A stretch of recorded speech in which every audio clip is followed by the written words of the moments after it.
हाँ जी, अस्सलाम वालेकुम। आपकी खिदमत में दोबारा हाज़िर हुए हैं। तो आज आपके लिए एक और मज़ेदार मिज़ाहिया हंसाने वाली नज़म लेके आया हूँ। पंजाबी की नज़म है। नज़म का उन्वान है पीर दी प्रिडिक्शन। वो एक पीर साहब हैं, उन्होंने एक प्रिडिक्शन किया और वो कैसे पूरी होती है, तो वो ज़रा देखिएगा। एक ऐसे बंदे की कहानी जिसके घर में सिर्फ लड़कियाँ और उसको लड़के का शौक है और वो क्या करना चाहता है, वो ज़रा देखिएगा। जब पसंद आए तो मेरे चैनल को सब्सक्राइब ज़रूर करना, तो टल्ली का बटन भी रिंग कर देना ताकि ए नज़मां गज़लां सीधियां तुहाडे तक पहुँचते रहन। तो नज़म का उन्वान है पीर दी प्रिडिक्शन। पीर दी प्रिडिक्शन सुनना, जरा मंजर कशी देखिएगा। कहता है कि हेठां उत्ते होईयां जदों 5-6 काकियां, हेठां उत्ते होईयां जदों 5-6 काकियां, घर होण लप गईयां शेख जी नचाकियां। ਉਹ हेठां उत्ते होईयां जदों 5-6 काकियां, घर होण लप गईयां शेख जी नचाकियां। भैना कहन भाईया तेरा घर किन्ना खाली है, ਉਹ भैना कहन भाईया तेरा घर किन्ना खाली है, तेरे बाजों तेरा कोई वारिस ना वाली। भैना कहन भाईया तेरा घर किन्ना खाली है, तेरे बाजों तेरा कोई वारिस ना वाली है। ते माँ कवे पुत मैनू दे दे एक पोतरा, माँ कवे पुत मैनू दे दे एक पोतरा, खुल जावे घर विच खुशियां दा टोकरा। माँ कवे दे दे मैनू पुत एक पोतरा, खुल जावे घर विच खुशियां दा टोकरा। ते यार बेली कहन के धमाका होना चाहिए, यार बेली कहन के धमाका होना चाहिए, काकियां दे नाल एक काका होना चाहिए।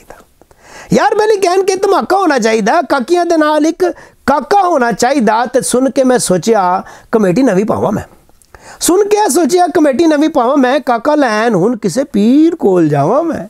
सुन के सोचिया कमेटी नवी पावा मैं, काका लैन हुण किसे पीर कोल जावा मैं। ते पुछ पुछ दोस्तां तो पहला शक कढ़िया, पुछ पुछ दोस्तां तो पहला शक कढ़िया। फिर किते जाके एक सच्चा पीर लभ्या, फिर किते जाके एक सच्चा पीर लभ्या। तो दुध वांगू दाड़ी ओदी मत्थे उत्ते नूर सी, दुध वांगू दाड़ी ओदी मत्थे उत्ते नूर सी, लगदा सी पीर किते पहुंचिया जरूर सी।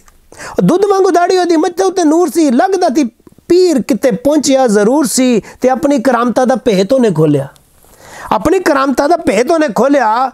हथ मेरा फड़ के ओ सच्चा पीर बोलिया, अपनी करामता दा भेत उन्हें खोलिया। हथ मेरा फड़ के ओ सच्चा पीर बोलिया, और तैनू जे ना काका मिले सानू बड़ा मेना है, और तैनू जे ना काका मिले, तैनू जे ना काका मिले सानू बड़ा मेना है। जा तैनू इस वारी रब जोड़ा देना है, और सानू जे ना सानू बड़ा मेना है, तैनू जे ना काका मिले सानू बड़ा मेना है। जा प्रिडिक्शन, जा तैनू अज वारी, जा तैनू इस वारी रब जोड़ा देना है। तो सुनेगा आखिरी के पता नहीं वो पीर सी कि जादू दा कटोरा सी, पता नहीं पीर सी कि जादू दा कटोरा सी। और रब जदों जी दिता काकियां दा जोड़ा सी, रब जदों जी दिता काकियां दा जोड़ा सी।